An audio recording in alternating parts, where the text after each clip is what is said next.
सत्य वचन, अमर वचन, जीवित वचन, दिव्य वचन, सत्य वचन, अमर वचन, जीवित वचन। साई दा बामा बनी दा बामा बगरे रे सा नी रे सा नी रे सा नी रे सा नी रे सा। दिव्य वचन, सत्य वचन, अमर वचन, जीवित वचन, दिव्य वचन, दिव्य वचन।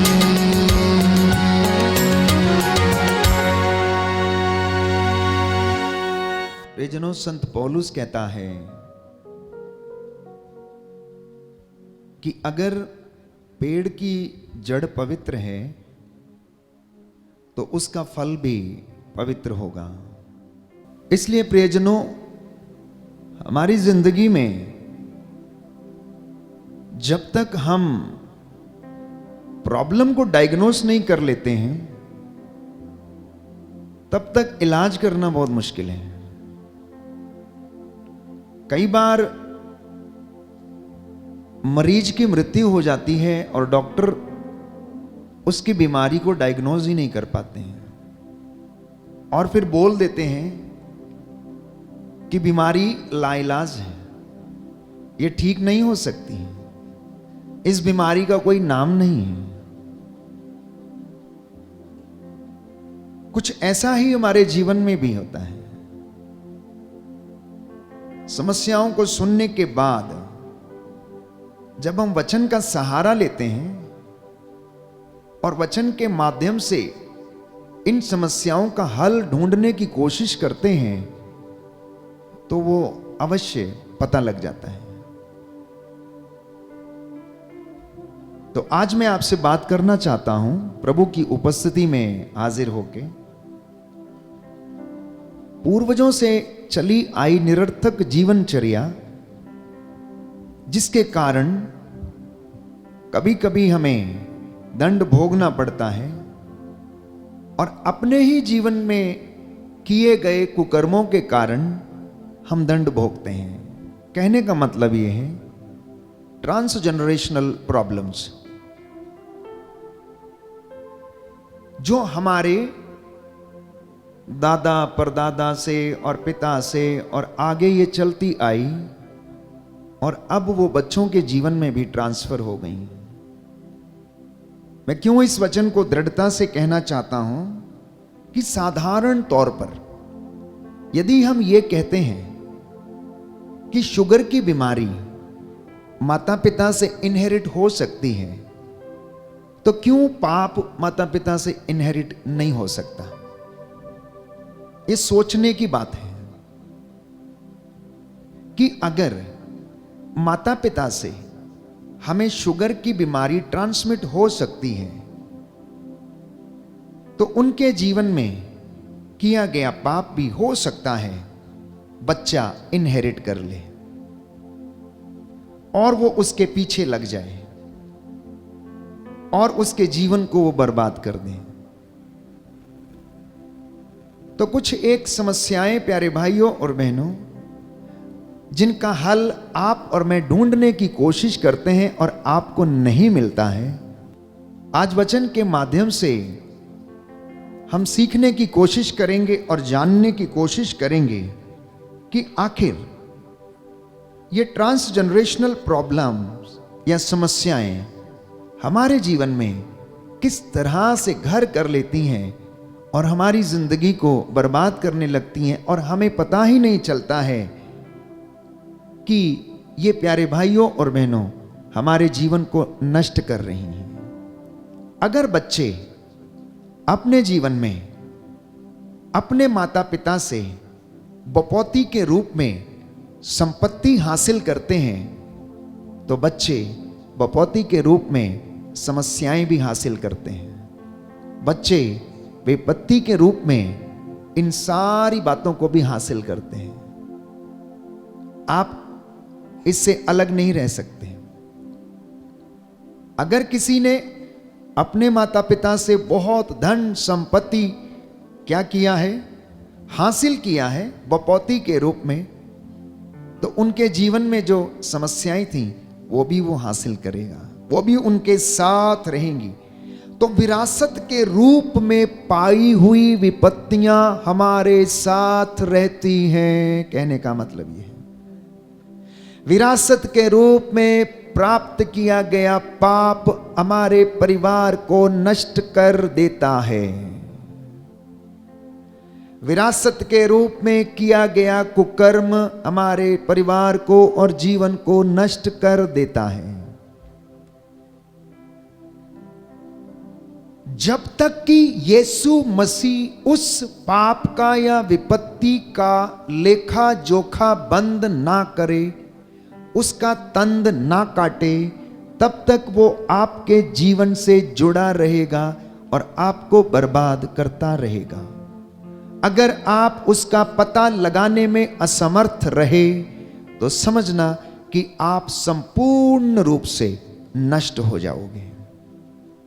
इसलिए घर में बीमारियों को, घर में परेशानियों को, घर में कर्जों को, घर में विपत्तियों के हल ढूंढने के लिए हमें वचन का सहारा लेकर वचन के माध्यम से प्यारे भाइयों और बहनों समझना जरूरी है कि प्रभु हमसे क्या कहना चाहता है।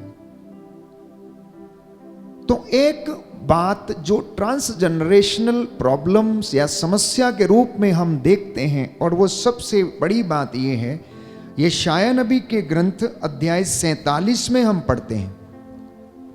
यशायाह नबी का ग्रंथ अध्याय 47, book of आइजाया chapter 47 words 8 and 9, सुनिए ध्यान से। भोग विलास में निश्चिंत जीवन बिताने वाली, तू मन ही मन कहती थी कि मैं ही हूं, मेरे सिवा कोई नहीं है। मैं कभी विधवा नहीं होऊंगी, मैं कभी संतान से वंचित नहीं होऊंगी। अब मेरी बात सुन। तेरे बहुसंख्यक तंत्र मंत्रों और तेरे जादू टोने की भरमार के बावजूद वे दोनों विपत्तियां तुझ पर एक ही दिन टूट पड़ेंगी, संतानहीनता और विधवापन। संतानहीनता और विधवापन, एक दो पाप इंसान की जिंदगी में इस वचन के द्वारा यह सिद्ध करता है। प्यारे भाइयों और बहनों, ये वचन इज़राइल के लिए लिखा गया क्योंकि इज़राइल में अनेक प्रकार के तंत्र मंत्र जादू टोना व्याप्त था और इन सारी समस्याओं के कारण उनके जीवन में आनंद नहीं था, खुशी नहीं थी, संतानहीनता थी, विधवापन थी, क्योंकि वो अपने ही जोश में, अपने ही अहंकार में कहते थे हम तो कभी विलुप्त होने वाले में से नहीं है, हमारा कभी सर्वनाश नहीं हो सकता। और यही कहते कहते वचन ये कहता है कि वे अपने तंत्र मंत्र की सारी विद्याओं में क्या कर रहे थे, निपुण थे। ये सारे काम उनके जीवन में हो रहे थे। तो प्रभु ये कहता है तेरे इन कामों के कारण दो विपत्तियां तुझ पर आन पड़ेंगी, एक तो संतानहीनता और दूसरा विधवापन तुझे आकर घेर लेगा। इसके अलावा अगर आप वचन पढ़ेंगे तो बहुत सारी बातें हैं। इन तमाम चीजों के विषय में आगे कहता है तंत्र मंत्र और जादू टोना तू करती जा, जिसकी साधना तू बचपन से करती आ रही है। हो सकता है उससे तुझे कुछ लाभ हो और तू विपत्ति टाल सके। तू असंख्य परामर्शदाताओं से पूछते पूछते थक गई है। वे ज्योतिषी और शगुन विचारने वाले अब आकर तेरी रक्षा करें, जो प्रत्येक अमावस को तुझे बताते हैं कि तुझ पर क्या क्या बीतेगी। वे भूसी के जैसे हैं, प्रभु कहता है ये लोग भूसी के जैसे हैं। उन्हें एक ऐसी आग भस्म कर देगी जिसकी ज्वाला से वे अपनी ही रक्षा नहीं कर सकेंगे।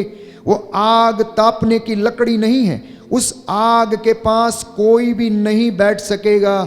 जिन जादू टोना करने वालों के पीछे तू दौड़ती रही, जो बचपन से तेरा शोषण करते हैं वे सब के सब स्वयं भटकते रहेंगे और तेरा उद्धार कोई ना कर सकेगा। कहता ये विपत्ति तेरे ऊपर आन पड़ेगी। आज भी कई लोग ऐसे हैं जो प्रभु पर विश्वास करते लेकिन उसके बाद जाकर इन सारी बातों में विलुप्त हैं, किसी न किसी प्रकार से धागे ताबीज तंत्र मंत्र के चक्कर में फंसे हैं। और कहने का तात्पर्य यह है कि अगर आपके पूर्वजों के घर में, आपके बाप दादाओं के घर में या आपके घर में अगर विचक्राफ्ट प्रैक्टिस किया गया है, अगर हाथ की रेखाओं पर विश्वास किया गया है, अगर भाग्य की रेखाओं पर विश्वास किया गया है, अगर तंत्र मंत्र विचारने वाले, भभूति लगाने वाले या किसी भी ऐसे व्यक्ति पर जो भाग्य देखता है और नक्षत्रों के द्वारा आपके जीवन को बताता है कि आपके जीवन में क्या होने वाला, ये सब ठग हैं, ठग जो आपका शोषण करते हैं। प्रभु कहता है इनको ऐसी आग में झोंक दिया जाएगा, वैसी आग है जिसके पास तू बैठ भी नहीं सकता, तू बैठ भी नहीं सकती।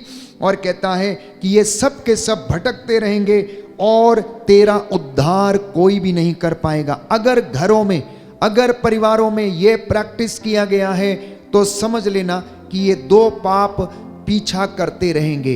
विधवापन का मतलब है संतान होने के बावजूद भी ऐसा लगेगा कि आपके बच्चे नहीं हैं। क्यों? क्योंकि वो आपकी देखभाल करने वालों में से नहीं है। पाप या दूसरी समस्या जो घर का पीछा करती है वो ये है प्यारे भाइयों और बहनों कि अगर परिवार में किसी की हत्या कर दी गई है जानबूझकर या फिर उसे प्रेशराइज करके या किसी भी तरीके से घर में हत्या हो गई है, छोटे की या बड़े की, या किसी षड्यंत्र के तहत उसको मार दिया गया है या फिर भ्रूण हत्या के द्वारा आत्मा मारू पाप कमा लिया गया है, तो ये एक दूसरा पाप है जो जब तक उसका खाता क्लोज ना हो यीशु मसीह के द्वारा और जब तक उसके लिए दंड ना भुगत लिया जाए, ये पाप पीछा करता रहेगा। This sin will rule the family. हत्या का पाप परिवार को रूल करेगा प्यारे भाइयों और बहनों, क्योंकि बाइबल ये कहती है, यिर्मयाह नबी का ग्रंथ अध्याय 29 पद संख्या 5 और 6 में कि तेरी संख्या बढ़नी चाहिए, घटनी नहीं चाहिए, तेरी संख्या बढ़नी चाहिए। इसलिए मसीहों के लिए कलीसिया भ्रूण हत्या बिल्कुल बिल्कुल मना करती है।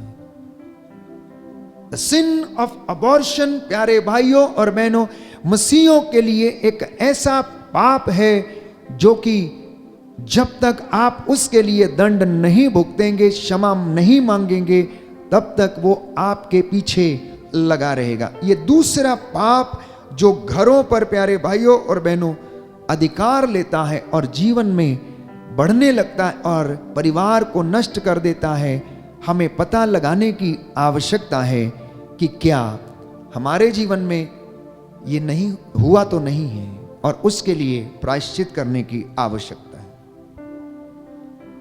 क्यों मैं आपसे ये सब बातें आज प्रभु के नाम पर साझा करना चाहता हूं? क्यों? क्योंकि आप में से बहुत सारे लोग अपनी समस्याओं का समाधान चाहते हैं। तो मैं प्रभु से कह रहा था कि प्रभु, इन दिनों में बहुत सारे लोगों की समस्या है, आप क्यों इनकी समस्याओं का समाधान क्यों नहीं करते?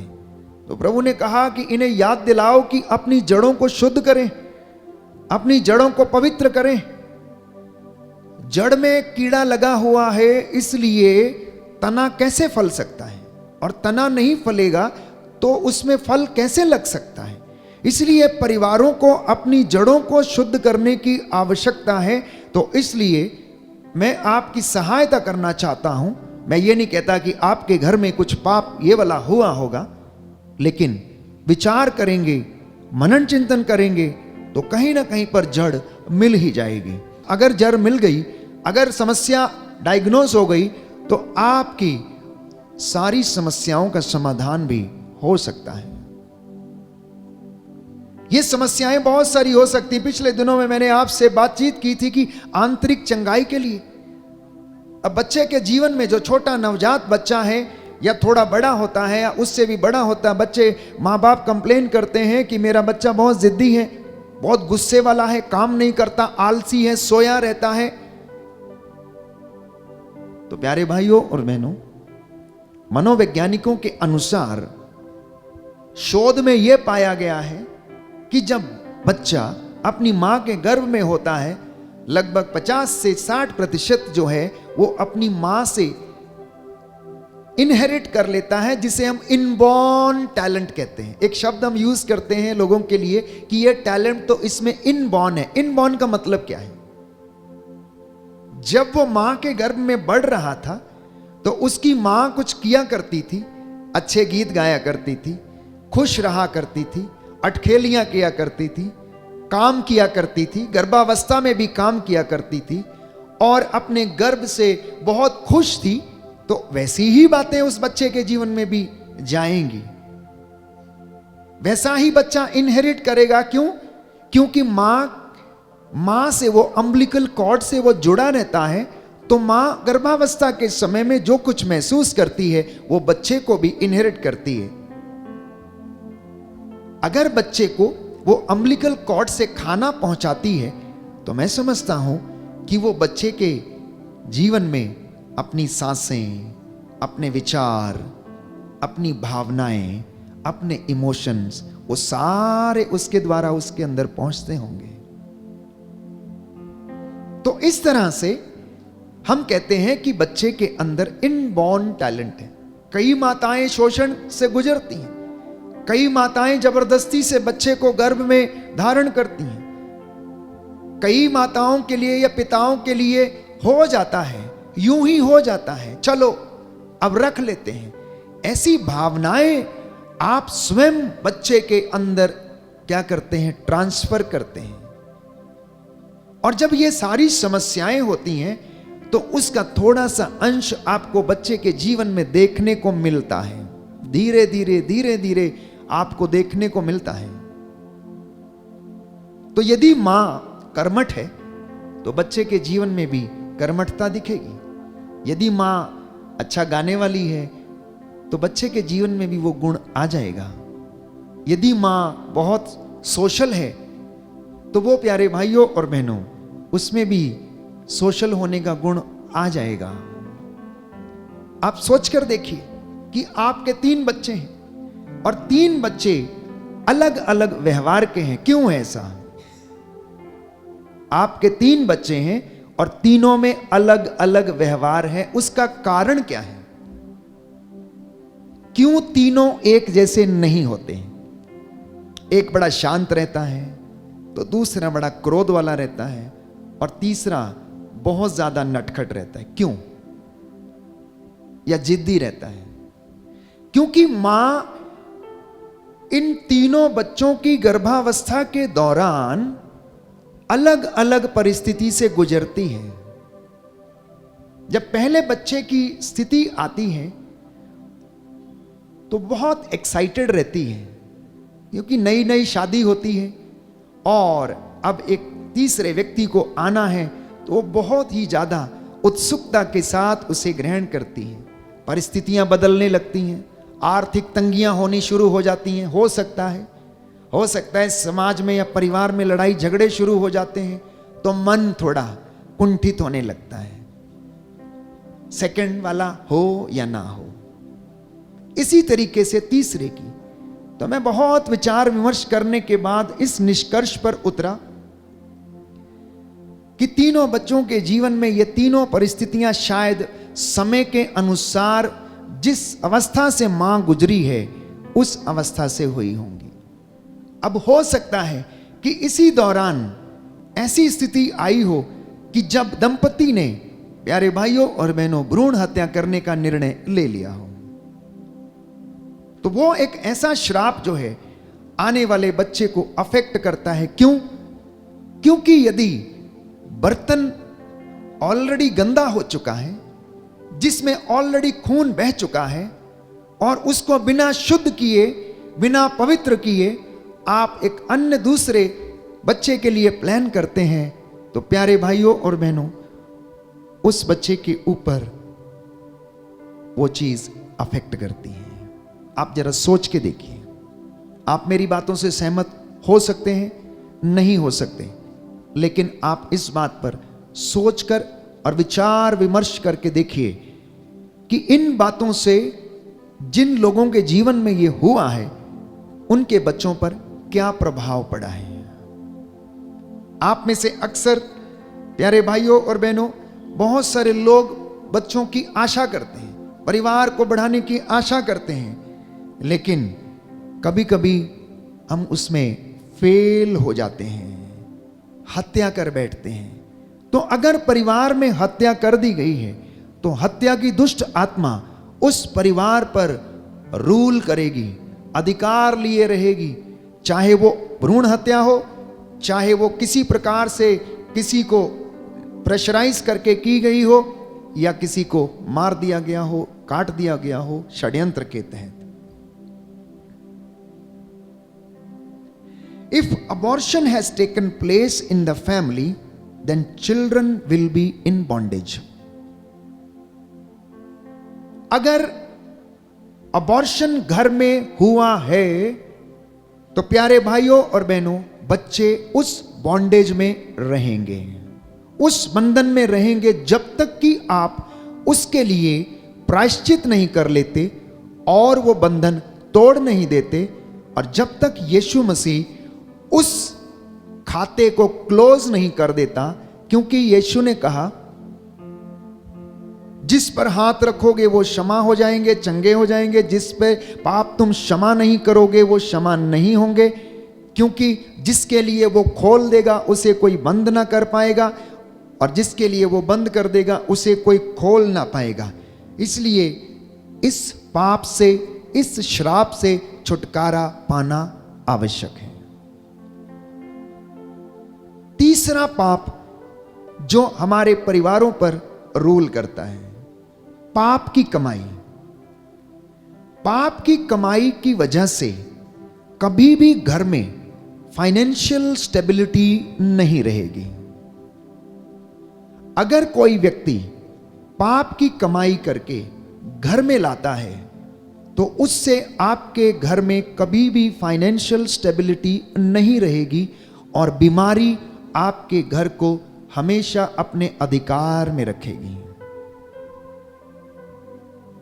बहुत सारी बातें हैं पाप की कमाई के विषय में, मैं उस पर ज्यादा चर्चा नहीं करना चाहता हूं।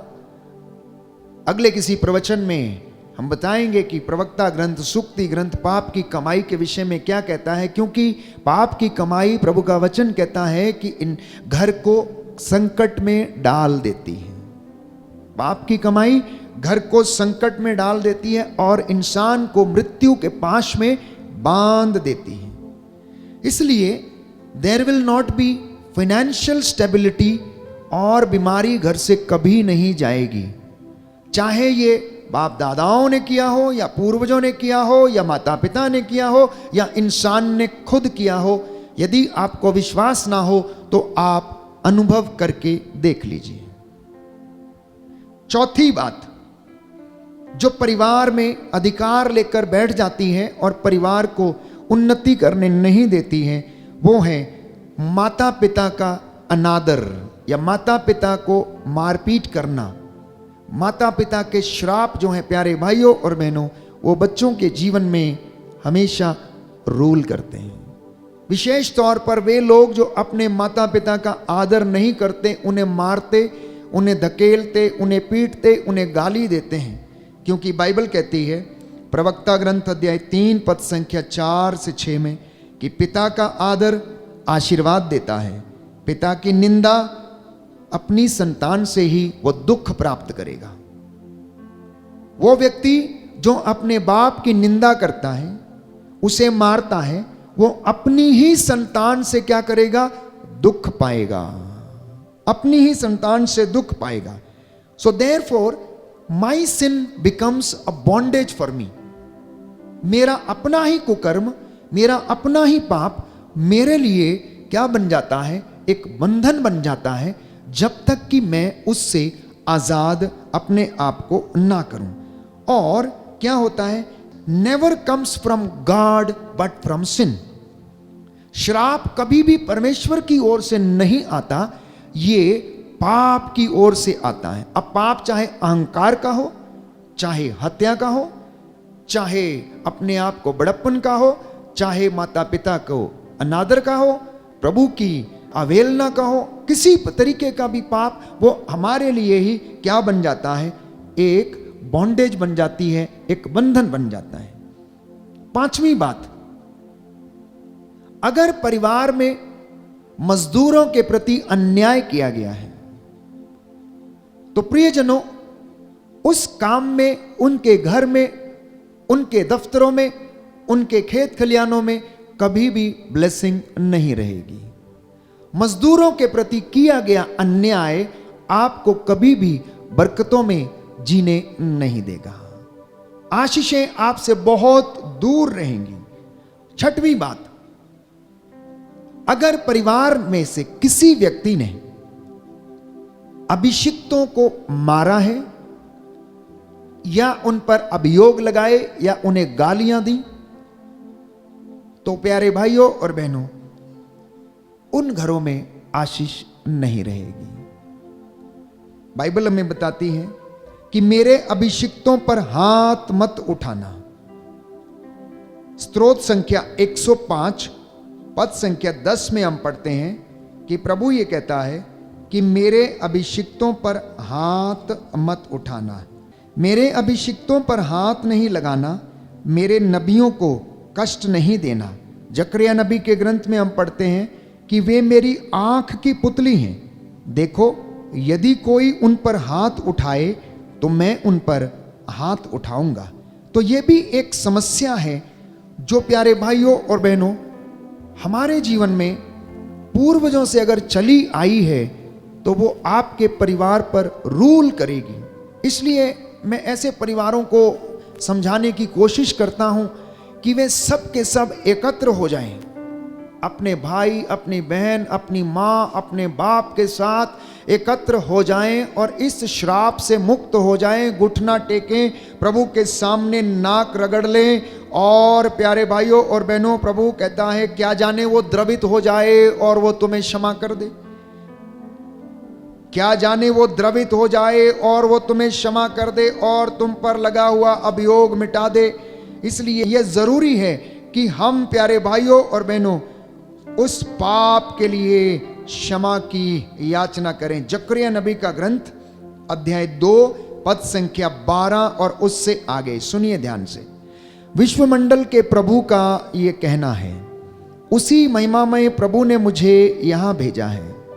तुम मेरी आंख की पुतली हो, सावधान, जो तुम पर हाथ उठाए तो देखो मैं उन पर हाथ उठाने वाला हूं और उनके दास भी उनको लूट लेंगे।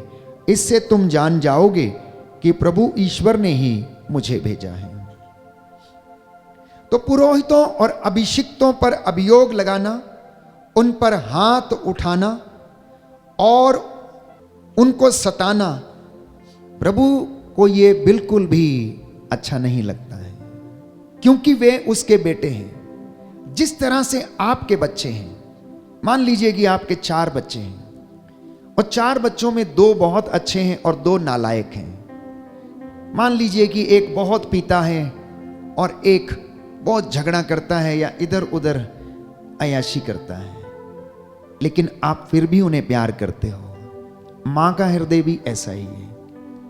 परमेश्वर ने भी ऐसे ही आप लोगों में से ही इन कमजोर बेटे और बेटियों को चुना, जिनका शरीर प्यारे भाइयों और बहनों हाड़ मांस का है, जिन्हें शैतान प्रलोभन दे सकता, प्रलोभन में डाल सकता, और बहुत सारे लोग प्रलोभन में गिर जाते हैं। यदि आप अपने नालायक बेटे को प्रेम कर सकते हैं, प्यार कर सकते हैं, उसे सब कुछ दे सकते हैं, तो क्या परमेश्वर अपने चुने हुए अभिषिक्तों को प्रेम नहीं करेगा? क्या वो उन्हें छोड़ देगा? क्या वो उन्हें ऐसे ही जाने देगा? प्यारे भाइयों और बहनों, वो उन्हें दंड अवश्य देगा। वो कहता प्रतिशोध लेना मेरा काम है, तुम्हारा काम नहीं है। तुम अपने बच्चों को देखो और मैं अपने बच्चों को देखूंगा। मैं इनका हिसाब इनसे लूंगा, तुम अपने बच्चों का हिसाब उनसे लो। इसलिए प्रभु के चुने हुए अभिषिक्तों पर आपको अभियोग लगाने का कोई अधिकार नहीं है, क्योंकि वचन साफ साफ कहता है कि देखो ये मेरी आंख की पुतली है, अगर तुम पर कोई हाथ उठाए तो मैं उन पर हाथ उठाऊंगा, मैं उन्हें छोड़ूंगा नहीं। आप अपनी नादानी में ये वचन समझें या ना समझें, ये अलग बात है, लेकिन बाइबल जो कहती है, बुक ऑफ ज़करिया चैप्टर 2 वर्स 12, आप इसको पढ़ सकते हैं। और जितनों ने ऐसे अभियोग लगाए हैं, मैं बहुत सारे लोगों को जानता हूं प्यारे भाइयों और बहनों, आज वो अपने किए को भुगत रहे हैं, क्योंकि ये वचन किसी इंसान के नहीं है, ये वचन धर्मशास्त्र के हैं, पवित्र आत्मा से प्रेरित वचन और स्वयं परमेश्वर के वचन है। इसलिए इस पाप से मुक्त होना अनिवार्य है। जब तक आपका खाता प्रभु यीशु क्लोज ना कर दे, this sin will rule the family. और प्रभु ये कहता, जब तक समूल रूप से नष्ट ना हो जाओ, तब तक मैं तुम्हें ऐसा ही रखूंगा, 4 पीढ़ियों तक श्राप दूंगा। लेकिन अगर तुम मेरी वाणी को ध्यान से सुनो और उस पर चलो, तो मैं तुम्हें 1000 पीढ़ियों तक तुम्हें आशीर्वाद प्रदान करूंगा। Hallelujah, hallelujah. यीशु की स्तुति हो, यीशु की स्तुति हो, यीशु को धन्यवाद, यीशु को धन्यवाद, यीशु की आराधना हो, यीशु की आराधना, यीशु की महिमा हो, यीशु की महिमा, यीशु को धन्यवाद, यीशु को धन्यवाद। हालेलुया। हालेलुया। एजेकियल नबी का ग्रंथ एजेकियल नबी का ग्रंथ अध्याय 18 अध्याय 18 पद संख्या 30, पद संख्या 30। प्रभु ईश्वर ये कहता है, प्रभु ईश्वर यह कहता है, इज़राइल के घराने, इज़राइल के घराने, मैं हर एक का मैं हर एक का उसके कर्मों के अनुसार उसके कर्मों के अनुसार न्याय करूंगा। न्याय करूंगा। तुम मेरे पास लौटकर तुम मेरे पास लौटकर अपने सब पापों को त्याग दो, अपने सब पापों को त्याग दो। कहीं ऐसा ना हो कहीं ऐसा ना हो कि तुम्हारे अपराधों के कारण कि तुम्हारे अपराधों के कारण तुम्हारा विनाश हो जाए। तुम्हारा विनाश हो जाए। हालेलुया। हालेलुया। कहीं ऐसा ना हो कहीं ऐसा ना कि हो तुम्हारे अपराधों के कारण कि तुम्हारे अपराधों के तुम्हारा कारण विनाश हो जाए। तुम्हारा विनाश हो जाए। Hallelujah, hallelujah. Hallelujah, hallelujah. Hallelujah. Hallelujah. एक 7वां पाप, एक 7वां पाप जो परिवार पर रूल करता है, और वो है immorality practised in family. Immorality practised in family, जिसे हम कौटुंबिक व्यभिचार कहते हैं। परिवार में अपने ही लोगों के साथ व्यभिचार किया जाना। अगर ये प्रैक्टिस घर में हुआ है, तो समझ लेना कि ये दुष्ट आत्मा आने वाली पीढ़ियों में रूल करेगा, अधिकार लेगा, और परिवार के बच्चों को गलत रिश्तों में डालेगा। वही संबंध, वही रिश्ते जो सोदोम और गोमोरा में होते थे, लोग सडोमिस्ट बन गए थे, वही पाप घर में भी होगा। दाऊद ने व्यभिचार किया और उसके अपने ही बेटे ने उसकी अपनी ही उपपत्नी के साथ भी, प्यारे भाइयों और बहनों, वही कुकर्म किया। इसलिए अगर ये घृणित पाप घर में हो गया है, तो प्रियजनों, बाइबल ये कहती है कि ये सारे के सारे क्या हैं? श्रापित हैं। विधि विवरण ग्रंथ अध्याय 27 आपके लिए पढ़ना चाहूंगा।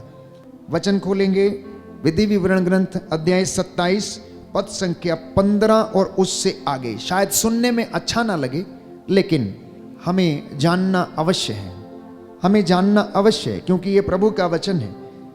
अभिशप्त है वो व्यक्ति जो प्रतिमा खोदता या देवमूर्ति ढालता है, अर्थात देवमूर्तियों की पूजा करता है और उसे छिपकर स्थापित करता है, क्योंकि प्रभु की दृष्टि में कारीगर की कृति घृणित है।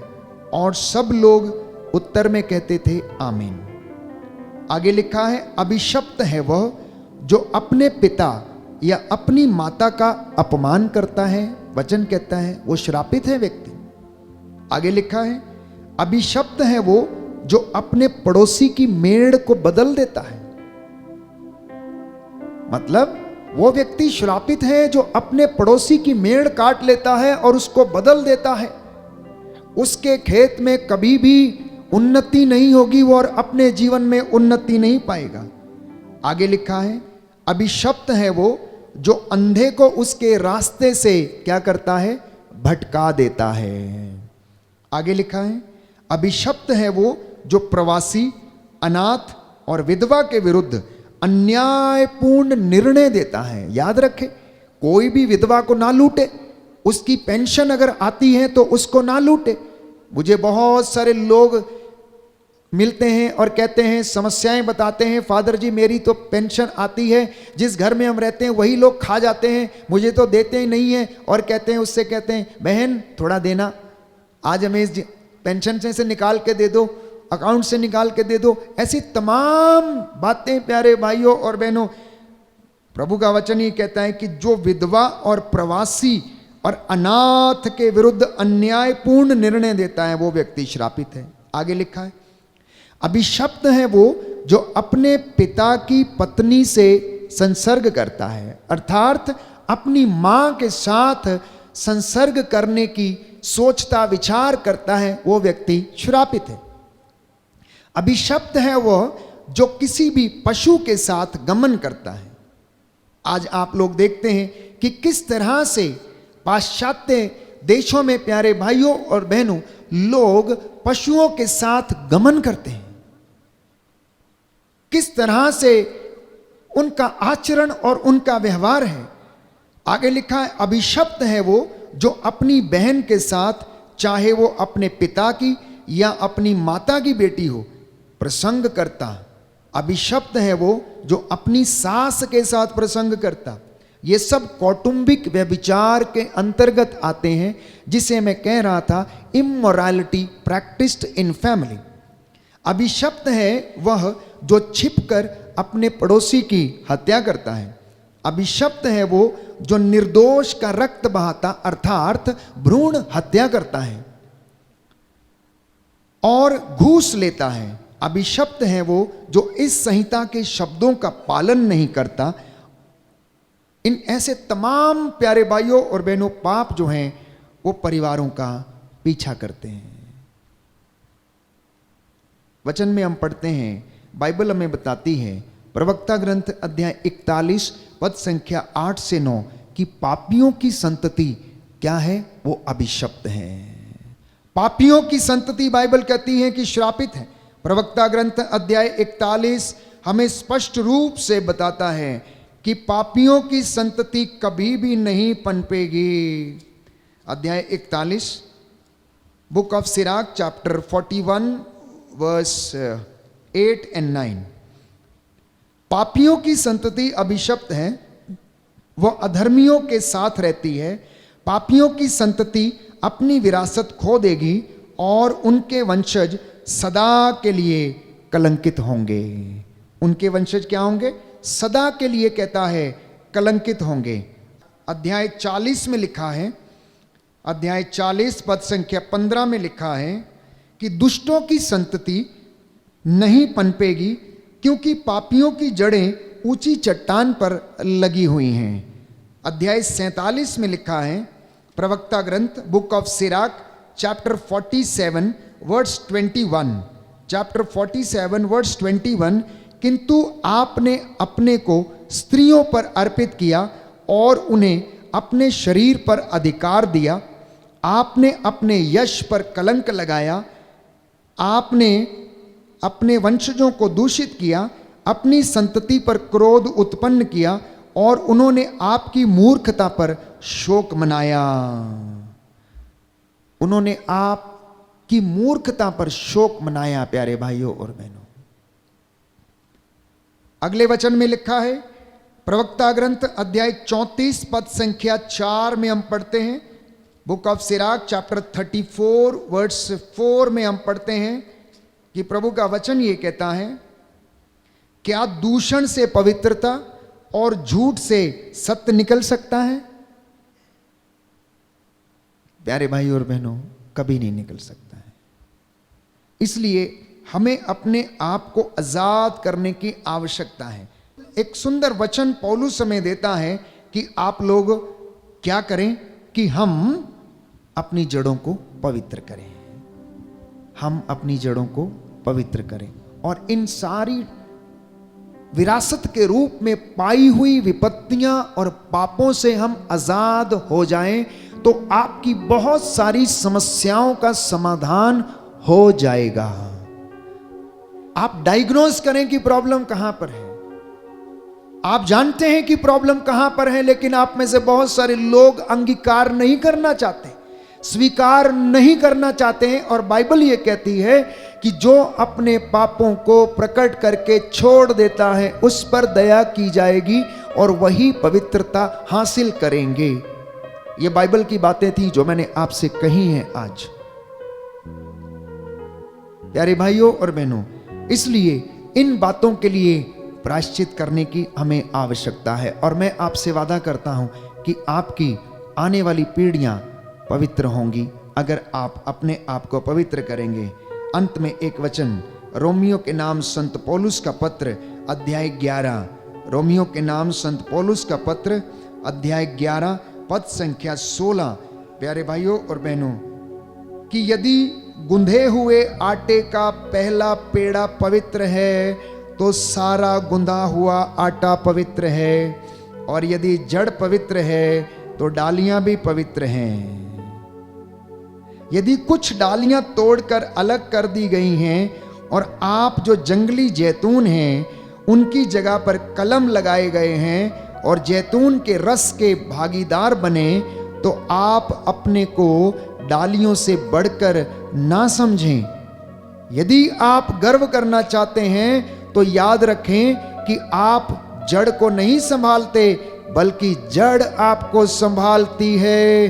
आप कहेंगे डालियां इसलिए काट कर अलग कर दी गई कि मुझे कलम लगाया जाए। सुन लीजिए ध्यान से क्या कहता है। कहता है डालियां जड़ों को नहीं संभालती हैं बल्कि जड़ें डालियों को संभालती हैं। क्यों? क्योंकि हमारे पूर्वजों से चली आई हुई बातें और पवित्रता आने वाली पीढ़ियों को पवित्रता प्रदान करती हैं, उन्नति प्रदान करती हैं, ना कि आने वाली पीढ़ियां अपने पूर्वजों को पवित्र करती हैं। इसलिए कहता है कि आप लोग इस पर गर्व ना करें कि आप लोग अपनी जड़ों को पवित्र करते नहीं। कहता है जड़ों के कारण आप लोग संभाले गए हैं और अगर वो पवित्र हैं तो आप पवित्र होंगे। कहता है आटा गूंदने वाला जो पहला पेड़ा यदि पवित्र है तो सारा आटा ही पवित्र होगा, यदि वो ही पवित्र नहीं तो कुछ भी पवित्र